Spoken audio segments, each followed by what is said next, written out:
Hi Ajey, thanks for joining us on Bloomberg Quint.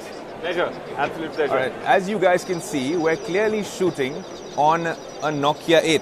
Now, Ajey, what y'all are coining this one as a Bothie. Yes. So be less selfie, be more Bothie. Be more Bothie. Do you think this is a trend that will catch on? Well, absolutely. We believe it is because it kind of tells you both sides of the story. Right. So when you take a selfie, it tells you one side of the story. The Bothie tells you both sides of the story. So what's interesting is, Ajey, that there's two reasons that Nokia and HMD Global have really grabbed the headlines this year. One being this Bothie. And if this catches on, I want to go down in history as someone who did the first Bothie interview with Ajey, right? Yes, absolutely. And even in the event that it doesn't catch on, well, there's still something that has made all of us really nostalgic and happy, which was the Nokia 3310. We got this on Bloomberg Quint to you, well, right at the start, and it's a lot of fun. There's a big element of nostalgia. It's been very popular. Yeah. But the interesting, Ayush, has been that it's not just been bought by the old Nokia fans. Yeah. This has been bought even by the millennials of today. I know. So like I mentioned to you, the first time this was announced, my niece, 18-year-old niece, gave me a call and said she didn't want one, she wanted 20. Right. Of course, I couldn't send her that many, but whatever. It evoked interest across the board, across all age groups. So it's an interesting phenomenon. It's interesting, Ajey. What I wanted to ask you was also from what you're trying to do at HMD Global. It's an interesting proposition, getting the Nokia rights. What has it been like, considering India is key? It's an imperative market for you guys. What's it been like coming up with products really tailor-made for the Indian market? Yeah. So it's been a very, very exciting journey, to say the least. We are just 8 months into our company. We started on the 1st of December. And in 8 months, what we've been doing is essentially getting the asset base together. So we have a distribution network of 450 exclusive distributors covering 90,000 outlets. Right. That was the first one. The second one was the whole manufacturing piece. So we've partnered with Foxconn, and they've made their factory down in TN and AP, and now they're expanding. So it's all made in India? So every phone that's sold in India is made in India. Okay. That's been our philosophy from the start. So we've also have the whole factory setup that we've ramped up, and then we've ramped up the after-sales service. So as you know, in the past, Nokia Care has been, kind of pioneers in the after-sales business. So Nokia Mobile Care, as we call it now, we have about 350 outlets across the country, across 300 plus towns.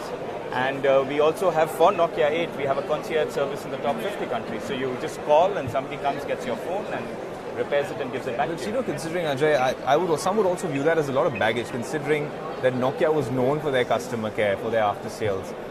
Towards the end, customers were a little wary of what's happened in Nokia. Now that it's back, has that been very challenging to actually live up to those expectations? Because the brand name is still Nokia. Yeah. So Nokia, as you know, Nokia values were very, very strong in this country, right? Nokia stood for reliability, for trust, for honesty, for humility. People really trusted Nokia wholeheartedly. Those values continue to be the values of Nokia. So if there's anything that is the same as the past, it's the core values. However, the rendition of it is very different now, right? So we need to, for example, we have an app on our phones which provides after-sales service. Right. We have a digital means of reaching out to our consumers to get their feedback. Right. The way that we are, the rendition of our marketing is very, very digital today and targeted at the purposeful millennial.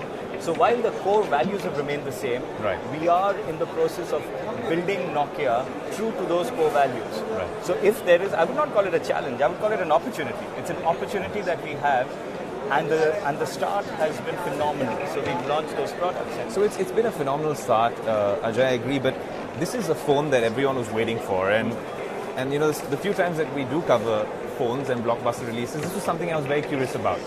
Because everyone said it's going to be a very expensive phone. What will Nokia do when it's coming back? You're getting stock Android on it. It comes with a very strong Snapdragon processor as well. It's splash-proof.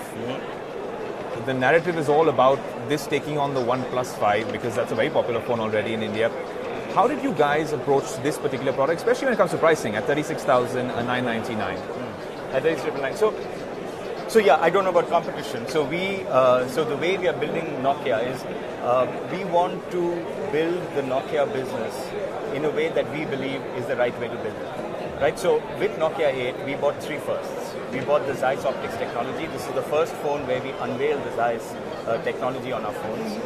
Then it's the Bothie, which you demonstrated beautifully right now, and that's a use case, incidentally. You can see the interviewer and the interviewee at one time. So the Bothie, that's again for the first time on Nokia 8. And the third is the Nokia Ozo Audio, which provides crystal clear sound and it also gives you the depth of the sound. And when you replay it on 4K video, it sounds brilliantly. Right. You know, so it's pretty much like bringing Hollywood and placing Hollywood in your palm. That was the proposition we wanted to take to the consumer, right? Given these propositions, we then look at pricing and we say, okay, what is the right price that we should, that the consumer is willing to pay for this kind of value? And that's how we've priced the product. Right. So we are very clear on what we want to deliver to the consumer. Then when it comes to competition, yes, it's a very competitive industry, and then tactically we will deal with whatever competition we have to. It's scared of competition. But the three philosophies on which we've built our products, which is one is pure Android, second is the design and craftsmanship. So even if you just see Nokia 8, it's a aluminium unibody built after a 40-stage anodization, machining, and polishing process. Right? Merges brilliantly with the glass in front. So it sits beautifully in your hand, as you can see. Yeah. Pure music. Feels beautiful. It really feels fantastic in the hand. Right. So the first one is pure Android, second is design and craftsmanship, and the third philosophy of ours is real-life experiences. So you'll notice we don't talk specs, but it's not because we are shy of specs. Our specs are as good, if not better, than what competition has out there. But what we talk about is experience. Right. We talk about an imaging experience. We talk about Bothie.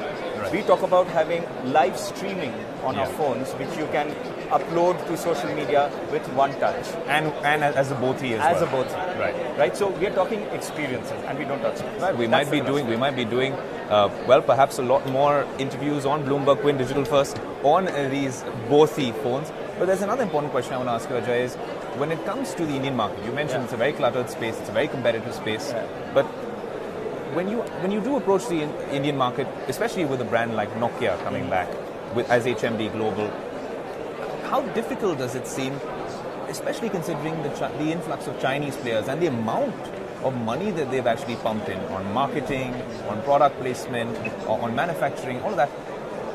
What is, the vision for HMD Global in the next couple of years? So, put very succinctly, in 3 to 5 years, we see ourselves amongst the top players in this country. Okay. Yes, there's a lot of money being spent in the market, a lot of money being spent on marketing, but we have the small advantage of a brand that is loved and known to many. We don't need to create awareness.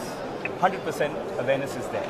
So to that extent, our marketing efforts can be directed mainly on driving preference consideration and converting the consumer. We are not going to be spending money inordinately. We want to build this business over the long term. We have a very long-term horizon for this business. So we will build it very systematically, very progressively, very strongly, but very sure. And that's what we plan to do. So over the next 3 to 5 years, we look to being among the top players in this country, and that's what we've set out to do. And we won't be looking at only budget smartphones or any particular program. You're going to go across the spectrum with products? Well, Nokia is known to be a people's brand, right? So we will be across all price points. We will have full range devices. Right. And over a period of time, you'll see more and more devices. So stay tuned. Super, yeah. Stay tuned to Bloomberg Quinn as well. Thanks so much, Ajey, for speaking with us. Thank you very much. And good luck at Pleasure. the India Mobile Conference. Pleasure. Thank you very much. Thanks a lot.